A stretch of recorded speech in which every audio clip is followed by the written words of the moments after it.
전라북도 익산엔 큰 절이 하나 있었다. 이 절을 둘러싸고 몇 가지 기록이 남아있지만 이 절이 왜 사라졌는지에 대해선 아무런 기록이 남아있지 않다.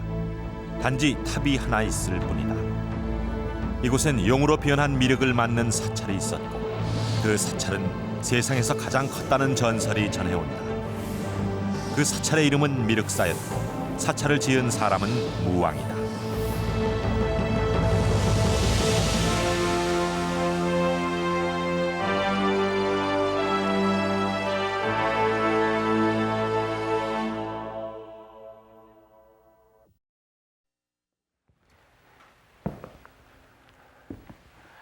전라북도 익산에 있는 미륵사지에는 탑이 하나 있습니다. 바로 이 탑입니다. 오래전부터 이 황량한 절터를 지키고 있는 유일한 탑입니다. 이 탑을 처음 본 사람은 우선 그 규모에 놀랍니다. 높이가 14m가 넘고 제 키의 8배가 넘습니다. 모양도 아주 독특하죠. 지금은 형태가 많이 부서져서 반밖에 남아있지 않지만 이 탑은 돌로 만든 최초의 탑이고 우리나라에서 가장 큰 석탑으로 알려져 있습니다. 이 탑이 서 있는 미륵사에는 전설처럼 전해져 오는 이야기와 우리가 믿기 어려운 옛 기록이 남아있을 뿐입니다. 그러나 이 미륵사지가 발굴되면서 우리에게 잘 알려지지 않았던 백제의 신비가 하나씩 드러나기 시작했습니다. 오늘 역사 스페셜에서는 이 미륵사에 숨어있는 백제의 비밀을 풀어보고자 합니다. 미륵사가 어떤 절인지 밝혀낼 수 있는 최초의 단서이자 가장 중요한 단서는 바로 이 탑입니다.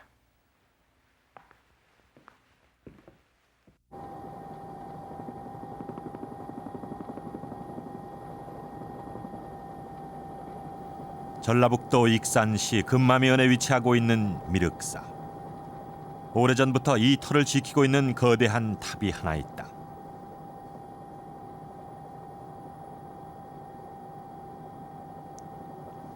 규모는 물론이고 독특한 생김새까지 일반 석탑과는 전혀 다른 탑이다.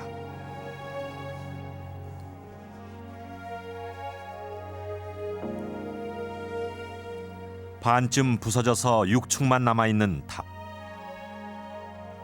탑 구석구석마다 배어있는 오랜 세월의 흔적.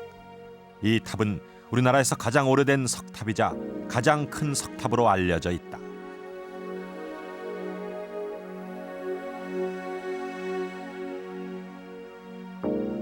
가장 눈길을 끄는 것은 일반 석탑에서는 볼 수 없는 중앙의 문이다. 탑의 내부로 들어갈 수 있는 이러한 문은 사면에 하나씩 모두 4개가 있다. 통로를 따라서 탑 안으로 들어가면 커다란 기둥을 만날 수 있다. 석탑 안에 사람이 드나들 수 있는 공간이 있고 그 공간 중앙에 기둥이 서 있다.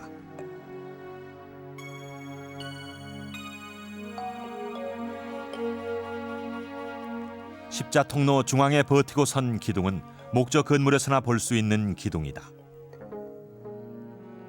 이 기둥뿐만이 아니고 자세히 보면 이 돌탑이 목조 건물을 빼어 닮은 것을 알 수 있다. 기단 위에 초석을 놓고 그 초석 위에 기둥을 세운 이중 기단.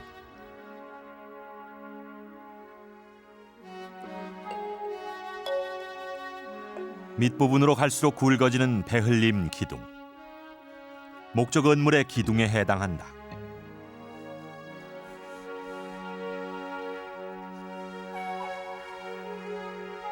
삼단의 받침돌이 지붕돌을 받치고 있는 형태. 목조 건물의 지붕 밑부분을 연상시킨다.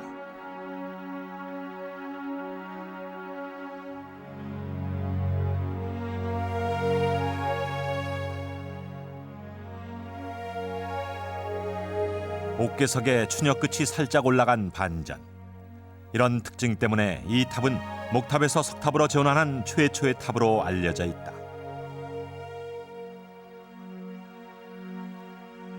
목탑 형태를 띤 이 탑은 현재 남은 모습만으로도 국내 최대의 탑이다.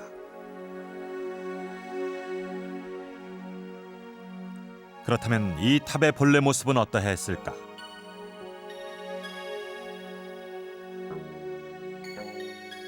이 탑을 두고 7층설과 9층설이 분분했다. 그런데 돌탑의 일부였던 노반석이 발견되면서 탑의 규모가 정확히 드러났다. 노반석이라 해서 맨 꼭대기 층에 붙는 돌이 있습니다. 그 상인불 구성하는 건데 노반석이 나왔는데 그 노반석을 가지고서 적용을 해보니까 9층으로 복원했을 때 크기하고 이게 맞아떨어졌습니다. 미륵사 탑은 원래 9층이었던 것이다. 이렇게 9층이 됐을 때 높이가 28m, 아파트 10층 높이에 해당한다. 이렇게 거대한 석탑을 어떻게 돌로 만들 수 있었을까?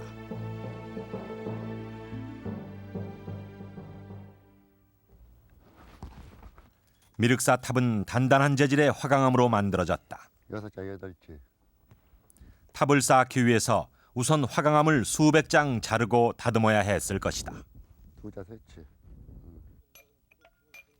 익산에 있는 석재 공장에서 탑의 기둥 한 개를 만들어 보기로 했다. 이런 기둥 한 개를 자르고 다듬는데도 대여세는 좋게 걸린다.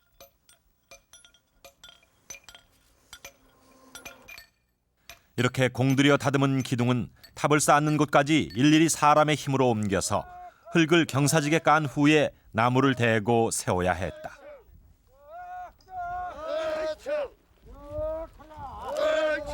올라간다. 크냐.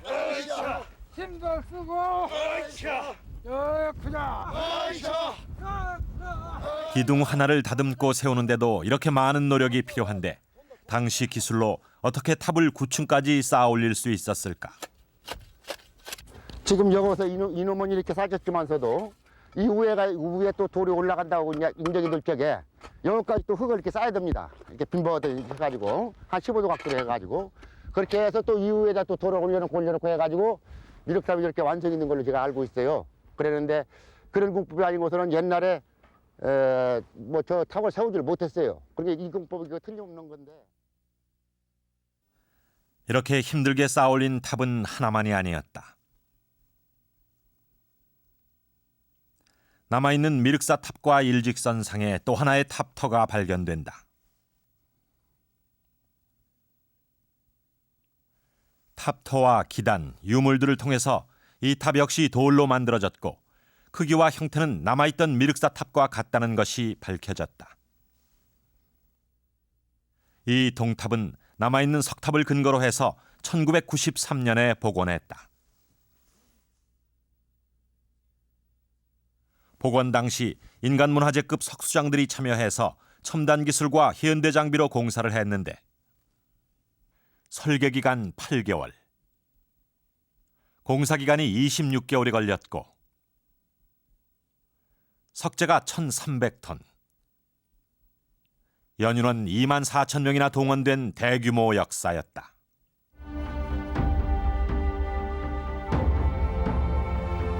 고대 건축기술의 결정체 미륵사탑. 미륵사에는 이러한 거대한 석탑이 2개가 있었다.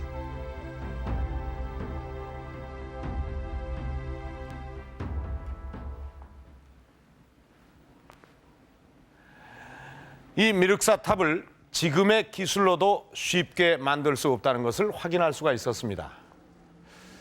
그렇다면은 이렇게 정교하게 만든 석탑을 한 개도 아니고 이 2개나 세웠다면 이 미륵사가 얼마나 대단한 절이었다는 것을 짐작할 수가 있습니다.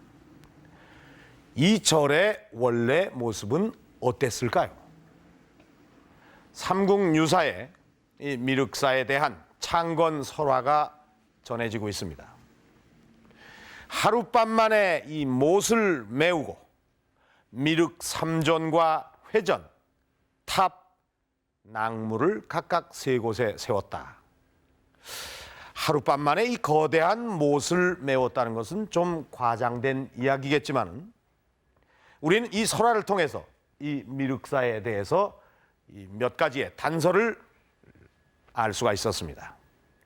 우선 연못 위에 절을 세웠다는 것, 그리고 절 안에 미륵 3전을 모신 금당과 탑, 복도를 각각 3곳에 세웠다는 것입니다.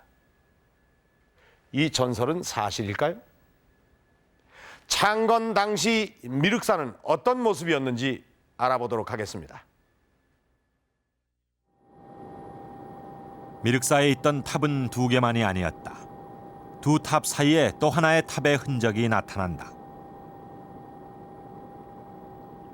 중간에 있던 탑터는 양쪽의 석탑터보다 2배 정도 크다. 탑의 높이는 기단의 길이를 통해서 추정할 수 있다. 기단 한 변은 19.2m, 대각선은 22m. 탑의 높이는 통상 기단 대각선의 2배. 몸체 위에 있는 상륜부까지 합치면 전체 높이는 50-60m로 추정된다. 규모가 이렇게 거대하다면 탑의 모습은 어떠했을까?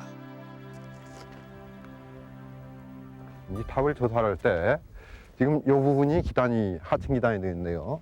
하층 기단 하부 요 부분에 상당히 많은 순막대 기와하고 기와가 나왔습니다. 그리고 그 기와하고 더불어서 숯하고 불의 탄흙이 상당히 많이 나왔는데 이 탑이 석탑이었다고 한다면은 기와라든가 불의 탄흙 또는 숯 같은 것이 나올 수가 없겠죠. 그래서 이 탑을 일단 목탑으로 생각을 했습니다. 그리고 난 다음에 이 탑 내부를 조사하는데 안쪽에 상당히 묘하게 생긴 그 석재가 이렇게 상당히 깊이 박혀 있는 게 있었습니다. 그런 것들이 석탑의 경우에는 있을 이유가 없기 때문에 이 탑이 목탑이라는 것을 입증해주는 또 다른 자료가 아닐까 생각을 했습니다.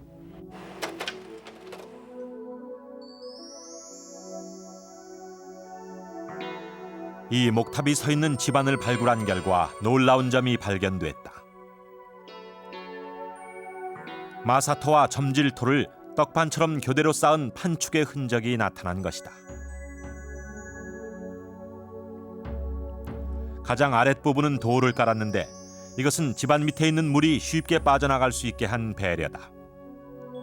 실제 조사 결과 미륵사터는 삼국유사의 기록대로 거대한 연못이었다는 것이 확인됐다. 이러한 연못을 흙으로 메우고 그 땅을 다시 4m 이상 파고 들어가 돌을 깔고는 시루떡처럼 47단까지 다졌다.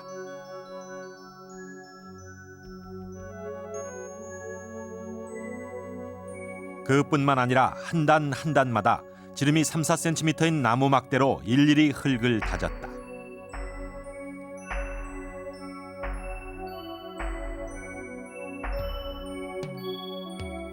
기초공사부터 미륵사를 얼마나 치밀하게 지었는지 알 수 있다.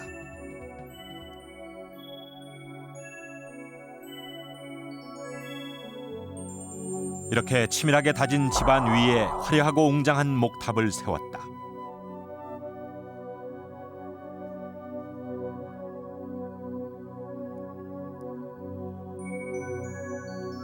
이 목탑의 높이는 양쪽 석탑의 2배.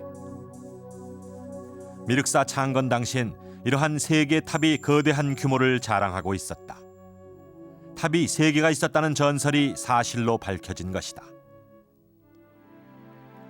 판축은 탑 뒤의 건물터에서도 발견된다. 이곳은 금당이 있던 곳이었다. 금당터에서는 녹색의 유약을 바른 기와가 다량 출토됐다. 이 녹유는 국내에서 발견된 최초의 것이다.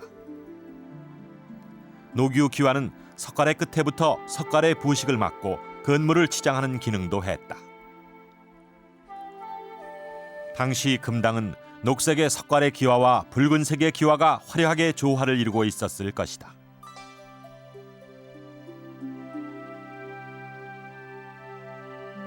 이러한 금당은 모두 3개가 있었다. 가운데 금당은 2층이고 양쪽 금당의 2배 크기다. 이 치미는 미륵사에서 가장 큰 건물터인 강당터에서 출토됐다. 치미는 사찰이나 궁궐 지붕의 용마루 끝을 장식하는 특수 기와다.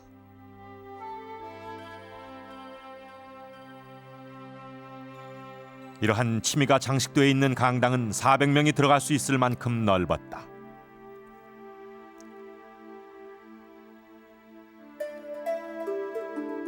강당터를 통해 미륵사에 상당히 많은 사람이 있었다는 것을 짐작할 수 있는데 그것은 이곳 승방지에서도 확인할 수 있다.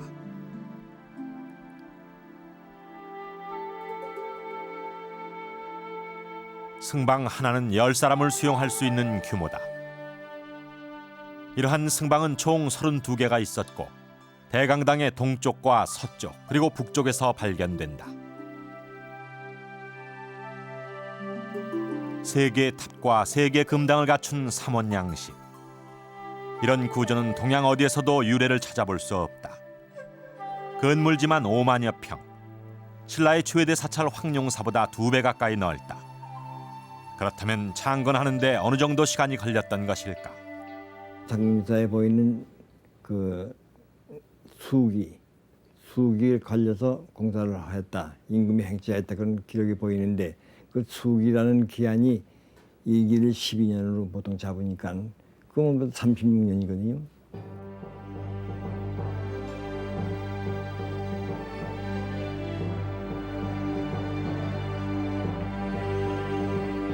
수는 3월, 기는 12일을 의미한다. 이를 통해 창건 기간은 36년으로 추정할 수 있다. 거대한 연못을 메워 3개의 탑과 3개의 금당을 세운 화려하고 웅장한 사찰.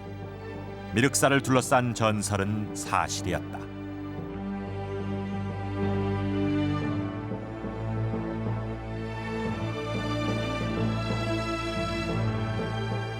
이렇게 미륵사는 우리가 생각했던 것 이상으로 화려하고 거대한 절이었다는 것을 알 수가 있었습니다.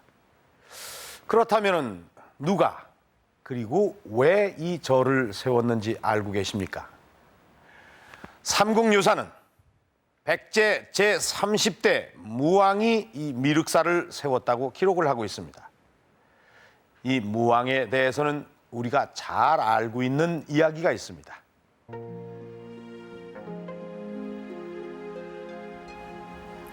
아름다운 공주님, 선한 공주님, 마동과 논에 나가 궁궐로 돌아가네. 혹시 이 노래 알고 계십니까? 그렇습니다. 서동요입니다. 이 서동요의 주인공이 바로 무왕입니다. 이 서동요의 본래 내용은 선화공주가 밤마다 몰래 서동을 품에 안고 잔답니다. 지금 들어도 그 가사가 아주 고약하죠?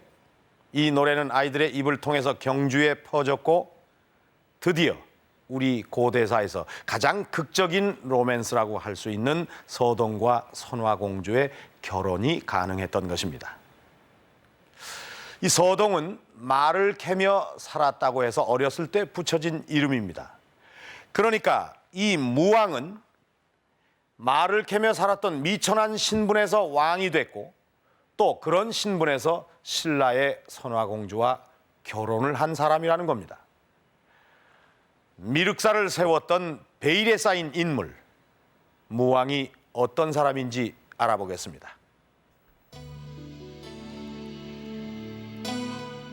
제30대 무왕의 이름은 장이다. 어머니는 서울 남쪽의 못가에 집을 짓고 살다가 모세용과 정을 통하여 장을 낳았다. 장은 말을 캐어 팔아서 생업을 삼았기 때문에 어렸을 때 이름은 서동이었다. 말을 캐던 아이 서동은 왕궁에서 태어난 것은 아니었다. 동국의 어지 승남엔 무왕의 어머니가 마룡지라는 못가에 집을 짓고 살았고 이 마룡지는 오금사 남쪽 백보에 위치하고 있다고 기록돼 있다.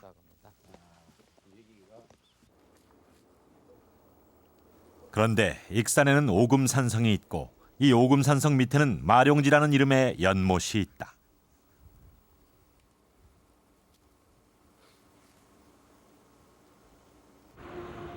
마룡지 근처의 숲에는 서동의 어머니가 살았다고 전해지는 집터가 있다.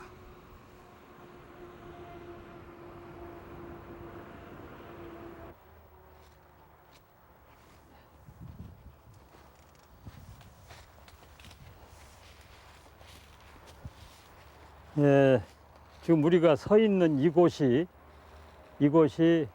오금사 남쪽 100여 보의 서동모의 축실지가 있다고 하는 바로 그곳입니다.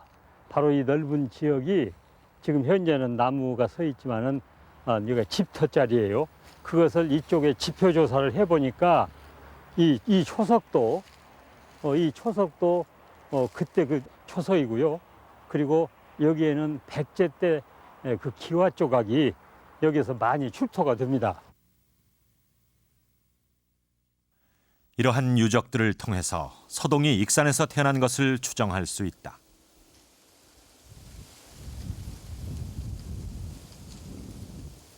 그런데 익산 출신의 가난한 서동이 어떻게 왕위에 오를 수 있었을까?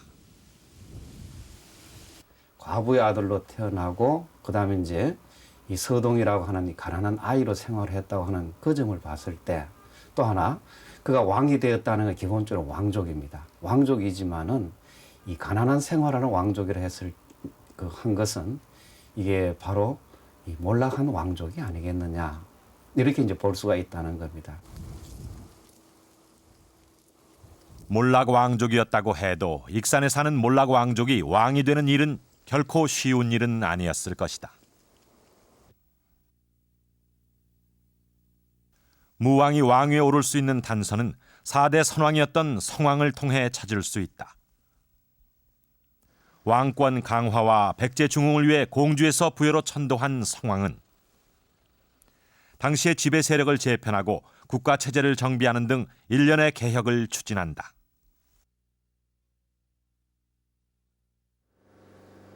부여로 옮긴 후 성왕은 신라와 연합해서 한강 유역을 되찾지만 바로 신라에게 한강 유역을 빼앗기고 만다. 신라의 배반에 분개한 성왕은 귀족들의 반대를 무릅쓰고 신라 정벌에 나선다. 그것이 이른바 백제와 신라 간의 가장 치열했던 전쟁 중의 하나인 관산성 전투. 그러나 이 전투에서 성왕은 목숨을 잃는다. 좌평 4명이 이곳에서 전사하게 됐고 또 백제의 군사 29,600명이 이 구천에서 죽음을 당해서 필마무반자라, 즉 말과 사람이 살아서 돌아간 자가 없다라고 하는 정도로 기록될 정도로 무참히 참패를 당한 지역이 바로 이 지역입니다. 왕의 죽음으로 왕권은 급속히 약화됐고 귀족들이 전국 운영의 주도권을 잡는다.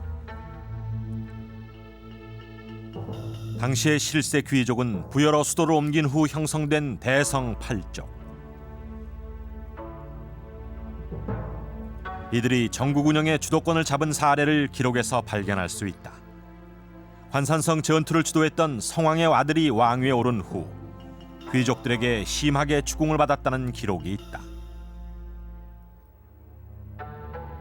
앞날에 벌어진 일들을 고려하지 않아서 훗날에 큰 환란이 있었으니 누구의 잘못입니까?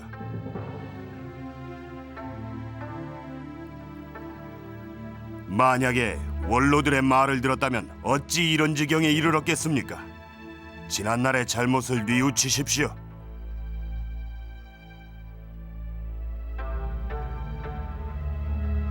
재위 기간 내내 귀족들의 기세에 눌렸던 위덕왕이 죽은 후 희해왕과 법왕이 그 뒤를 잇지만 둘 다 2년 만에 단명했고 왕권은 더욱 약해지게 된다. 그 당시에 법왕을 제거하게 된 이제 권력을 장악한 이 실권 귀족들은 자기들의 이제 권력을 또 자기들 중심의 정치 운영을 지속적으로 유지하기 위해서는 자기들이 다루기 쉬운 그것도 세력 기반이 없는 사람을 왕으로 삼는 것이 아마 제일 좋았다고 생각을 했는 것 같습니다. 일종의 정략적인 생각이죠. 그가 바로 익산에 사는 몰락 왕족 서동이었던 것이다.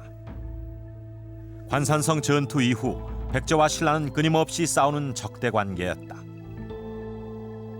그렇다면 우리 고대사의 가장 극적인 로맨스 무왕과 선화공주의 결혼은 어떻게 가능했던 것일까?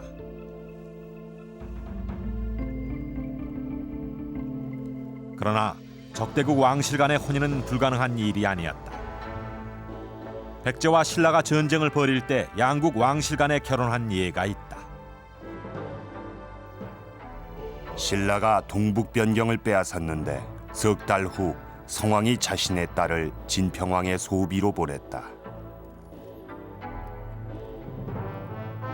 동성왕이 신라에 사신을 보내 혼인을 요청하니 신라왕이 이찬 비지의 딸을 시집 보냈다. 마침 이제 백제 무왕이 이 자기의 이제 왕실의 권위도 높이고 자기의 정치적 기반도 확대하기 위해서 이제 결혼을 요청해 오는 이런 향상이 되자 신라 진평왕 입장에서도 이 백제의 긴장 관계를 완화시키는 방법 중에 하나는 이런 혼인 관계를 맺는 것이 좋겠다. 이런 이제 그 각도에서 이해를 하게 되고 그리고 양자의 어떤 이해관계가 어느 정도 이제 합치되어졌기 때문에 그 선화공주하고 무왕의 결혼이 이루어졌다. 이른바 국제 결혼이 가능하게 된 것이다. 이렇게 볼 수 있을 것 같습니다. 무왕이 신라의 왕실과 혼인을 추진했던 것은 안으로는 귀족 세력을 억누르고 밖으로는 일시적이나마 신라와의 대립을 풀 수 있었기 때문이었다. 무왕과 선화공주의 결혼을 가능하게 했던 전설의 노래. 서동요 속에는 당시 백제와 신라의 팽팽한 줄다리기를 늦추는 정략적인 화해가 담겨 있다.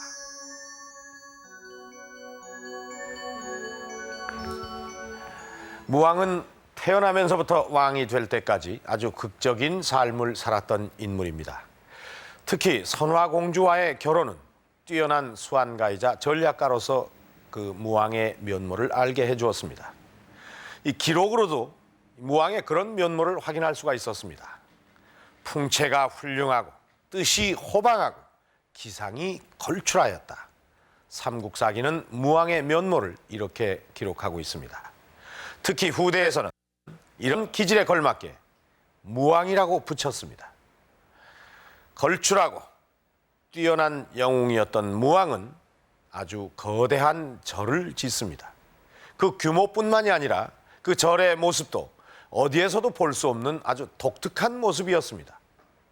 그리고 그 절의 이름을 미륵사라고 불렀습니다. 미륵사.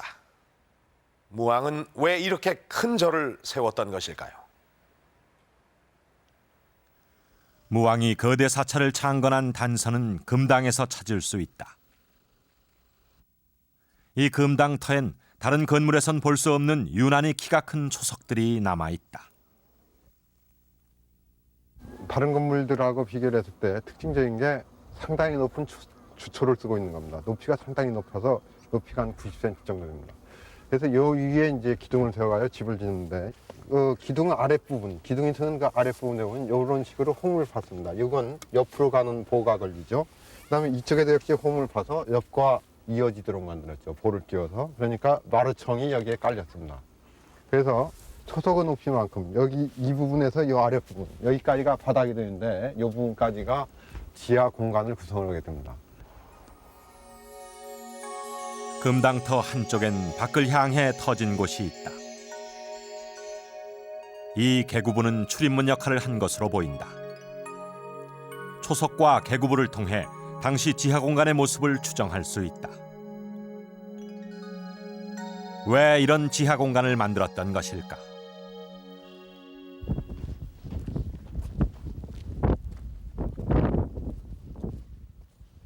그 이쪽을 보시면 흙으로 덮여 있지만 그 옛날에는 그 배수구가 있던 자리입니다.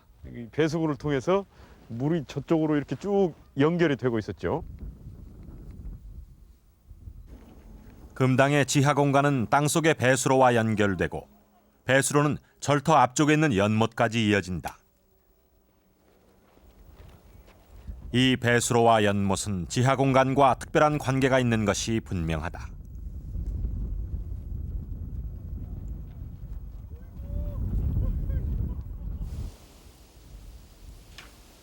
미륵사 지하 공간의 수수께끼를 풀 수 있는 단서는 경주에 있는 가문사지. 통일신라 때 창건된 가문사지 금당터에도 이러한 지하 공간이 남아있다.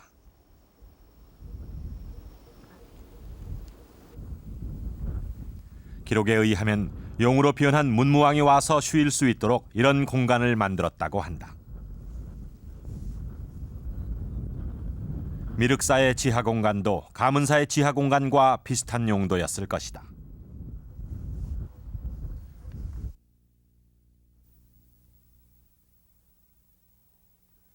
미륵사의 지하 공간은 연못에 있는 용이 배수로를 통해 금당까지 드나들 수 있도록 만든 것으로 추정된다. 이러한 지하 공간은 세 곳의 금당에서 모두 발견된다. 금당은 미륵불상을 모신 신성한 공간이다. 왜 이런 금당에 용이 드나들 수 있는 지하 공간을 만든 것인가?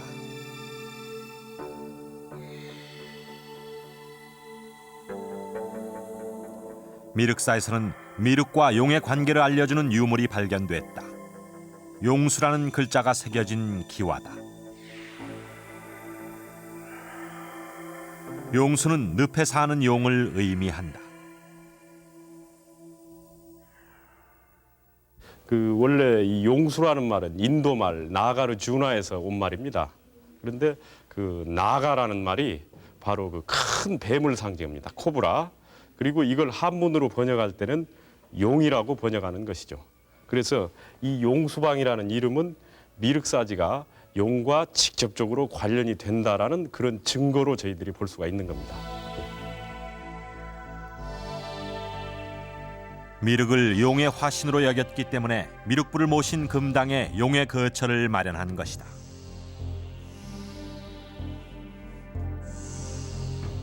하나의 사찰 안에 세 개의 탑과 세 개의 금당을 각각 세 곳에 세운 독특한 양식의 미륵사. 미륵사를 이렇게 세운 것은 미륵사상과 연관 지을 수 있다. 미륵불이 3회 설법을 통해서 1회 96억, 2회 94억, 3회 92억의 인류를 구원한다. 이렇게 미륵 하생경에 밝히고 있는 그대로 여기다 재현을 시킨 겁니다. 미륵사는 미륵이 내려와서 세 번의 설법을 하는 장소를 그대로 구현한 절이다. 밀에 붙여인 미륵을 기다리는 간절한 염원이 미륵사에 이런 독특한 공간을 만든 것이다. 용의 화신인 미륵을 기다린 사찰. 이 무왕이 미륵사를 창건한 것은 미륵과 관계가 깊다는 것을 알 수가 있습니다.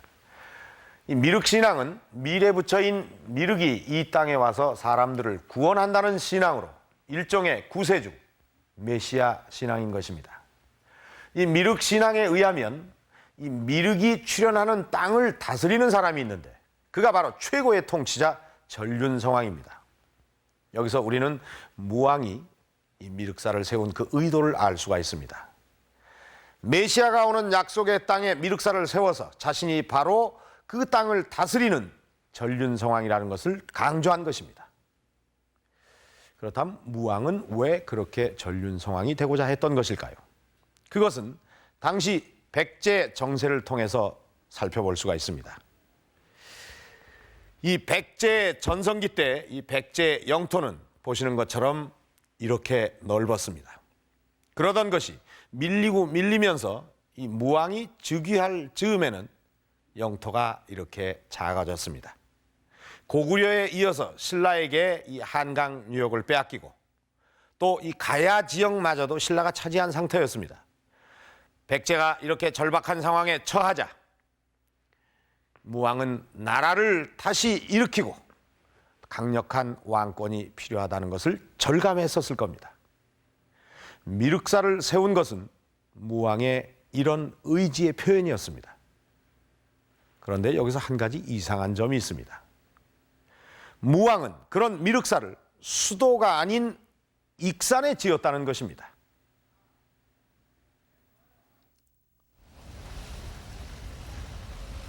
미륵사지 남쪽 서광동에는 거대한 규모의 능이 있다. 지름 30m, 높이 5m의 이 능은 대왕능으로 불려지고 있다. 대왕능에서 150m 떨어진 곳에 대왕능보다는 규모가 작은 소왕능이 있다. 이곳 사람들은 이 두 개의 무덤을 무왕과 선화공주의 능으로 믿고 있다. 이 왕매마을은 옛부터 이 무왕이 어릴 적에 자랄 때 마동이라고 했습니다. 어릴 적 그 이름이 마동을 따서 말통대왕이란 말이 전해졌는데 이 동네 사람들은 말통대왕의 묘가 있다고 해서 이 마을 이름을 왕묘라고 했던 것입니다. 왕묘 마을에 있는 이 두 개의 무덤은 일반적으로 쌍능으로 불린다. 이 쌍능의 내부는 판석형의 돌을 짜서 만든 석실 고분 형태. 백제 말기에 유행했던 형태로 특히 왕릉에서 많이 보이는 양식이다.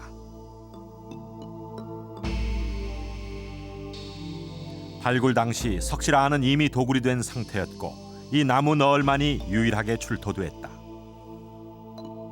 나무 널에는 관못과 호사스러운 연꽃 모양의 관고리가 달려 있었다. 이런 관장식은 왕릉에서만 발견된다.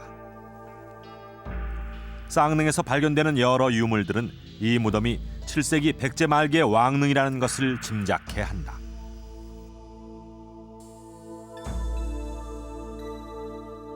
그렇다면 이 쌍릉의 주인공은 무왕과 선화공주일 가능성이 높다. 그렇다면 무왕에게 익산은 어떤 곳이었을까? 미륵사를 창건할 당시 백제의 정세를 통해 그 실마리를 찾을 수 있다. 당시 무왕에게 있어 최대 희연하는 신라 공격이었다. 진흥왕이 성왕을 배반하면서 이 한강 하류 유역을 신라가 독차지하게 되면서부터 이와 같은 일은 전개되게 됩니다. 결국 이 한강 하류 지역에서 잃어버렸던 백제의 그 영토를 이 무왕대에는 이 영토를 대신해서 신라가 차지하고 있었던 가야 지역으로의 영토를 확장시킴으로 인해서 이 백제의 영토를 확장시키고자 하는 그와 같은 의도가 바로 숨어 있는 것이 무왕의 대신라 공격의 목적이었다고 볼 수 있습니다. 백제 역사상 무왕만큼 신라를 집요하게 공격한 왕은 없었다. 무왕은 무려 12번이나 신라를 침공한다. 당시의 격전지를 살펴보면 익산의 중요성을 알 수 있다. 격전지는 대부분 익산과 가까운 것이었고 가야 지역으로 공격하기 위해서는 익산을 거치지 않고서는 불가능했다. 익산은 공격지로서 가장 적합한 전초기지였던 것이다. 이러한 전초기지에 무왕은 백제의 국력을 결집시켜 미륵사를 창건했다. 전초기지와 대사찰은 어떠한 관련이 있는 것일까? 익산과 미륵사의 관계를 풀 수 있는 흥미로운 유물이 출토됐다. 미륵사에서 중부라고 쓰여진 기와가 출토된 것이다. 당시 백제는 수도를 오부로 나누었다. 중부는 이 오부의 하나를 뜻한다.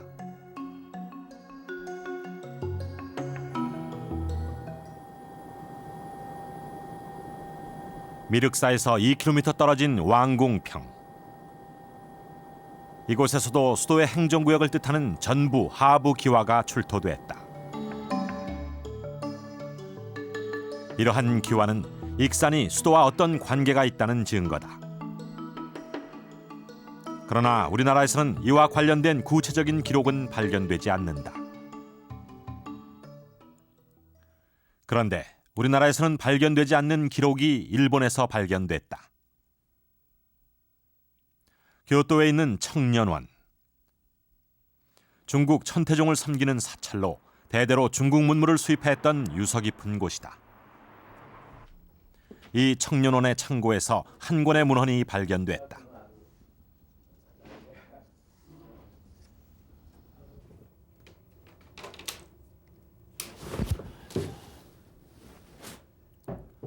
중국 6조 때 편찬된 문헌인 관세음 응험기.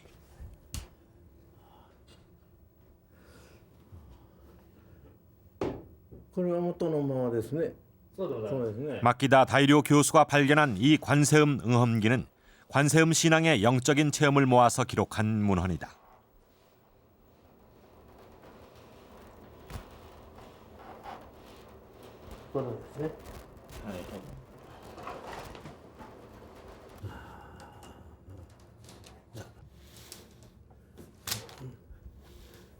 그런데 이 문헌에서는 백제의 천도와 관련된 기록이 발견된다.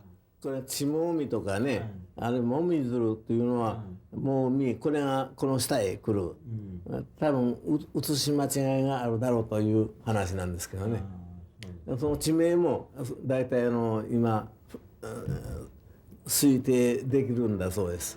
これは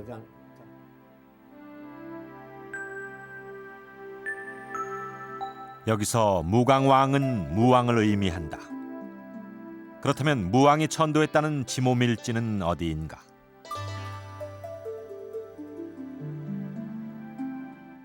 익산시 왕궁평의 옛 이름은 지마마지다. 따라서 기록에 나오는 지모밀지는 지마마지인 것으로 추정할 수 있다. 간세음 어은기 하면은 간세음보살 신앙에 대한 영험담을 그냥 모은 것이다 그렇게 생각하기가 쉬운데 이 간세음 어음기의 내용은 그렇지 않습니다. 왜냐 그러면은 그 내용은 무왕이 부여에서 익산 지역으로 전도했다고 하는 사실을 정확한 연대와 정확한 지명 그리고 전도를 하고 난 이후에 어떤 사건이 일어나는가라고 하는 사실까지 정확하게 적고 있습니다. 정관 13년은 서기 639년으로 무왕 40년에 해당한다.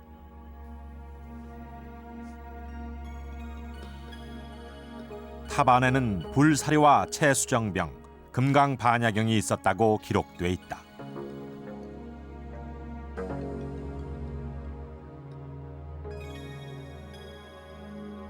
그런데 왕궁평에 있는 이 탑을 해체 복원할 때 관세음 응험기에 기록되어 있는 유물이 그대로 출토됐다. 1층 탑신 속에서 사리함과 채수정병, 금강반야경이 발견된 것이다. 이렇게 출토 유물과 관세음 응험기의 기록은 일치한다. 따라서 이 기록을 통해 익산에서 어느 정도까지 수도의 준비가 진행되고 있었음을 알 수 있다. 그것을 뒷받침하는 유적들이 왕궁평 곳곳에서 발견된다. 가장 눈에 띄는 것이 이곳에 남아있는 성벽이다. 돌을 사각형으로 반듯하게 다듬어서 쌓은 성벽. 이 성벽 양쪽에는 성벽을 보호하는 부석을 깔았다. 이러한 부석 시설은 부여의 부소산성에서도 발견된다. 따라서 이 성벽은 당시 중요한 건물을 둘러싸고 있던 담장이라는 것을 짐작할 수 있다. 5만 평의 대지를 직사각형 모양으로 둘러싸고 있는 성벽. 이 성벽은 처음부터 계획적으로 설계한 성벽이라는 것을 알 수 있다. 고구려의 안압궁에서도 이런 사각형의 성벽이 발견된다. 그리고 성벽 안에서는 백제 말기의 건물터가 여러 곳에서 나타난다.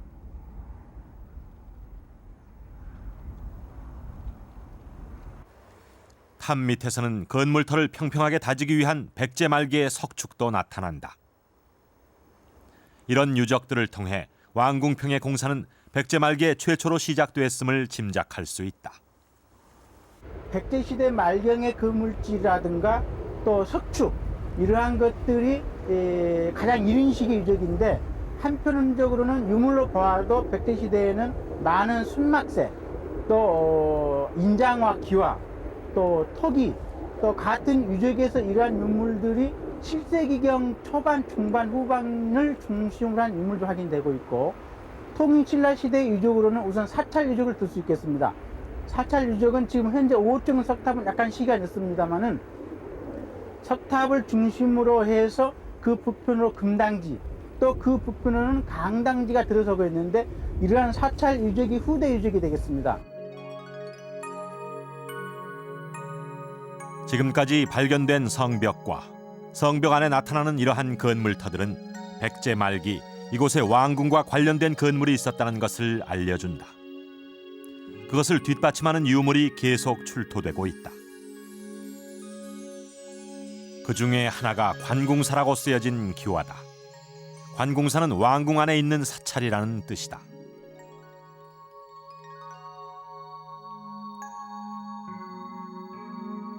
또한 중국산 청자 조각이 발견됐다. 이런 호사스러운 중국 청자는 왕실이나 귀족들만 접할 수 있는 보물로 이곳에 있었던 건물의 성격을 알 수 있게 한다.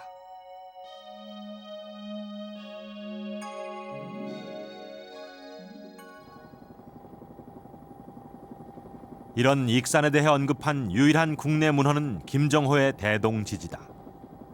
대동지지는 익산이 별도였다고 기록하고 있다. 별도는 왕의 거처를 마련한 특별한 곳으로 때에 따라서 수도로 바뀔 수 있다. 이로써 익산은 최소한 별도로 운영됐었다는 것을 알 수 있다. 왕궁을 비롯해서 익산은 고대 국가가 수도를 경영하는 데 필요한 조건을 모두 갖추고 있다. 왕궁과 왕궁을 겹겹이 둘러싼 산성, 거대 사찰과 왕릉이 있는 곳, 왕도의 비밀을 간직한 익산은 1300년 전에 꿈꾼 무왕의 새로운 세상이었다. 이처럼 익산에서 발견되는 여러 유적들과 자료들을 통해서 우리는 백제가 또 하나의 수도를 준비하고 있었다는 것을 알 수가 있었습니다. 그러나 구체적으로 그 규모가 어느 정도인지 또 어느 단계까지 진행이 됐던 건지는 지금도 계속되고 있는 발굴이 끝나봐야만 풀릴 것입니다.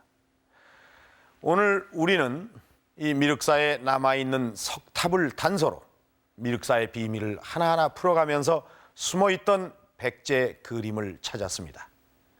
이 미륵사는 백제 말기 걸출한 군주였던 무왕의 야심작이었고, 이 미륵사엔 힘을 잃어가는 나라를 일으켜 세우려는 무왕의 야망이 숨쉬고 있다는 것입니다.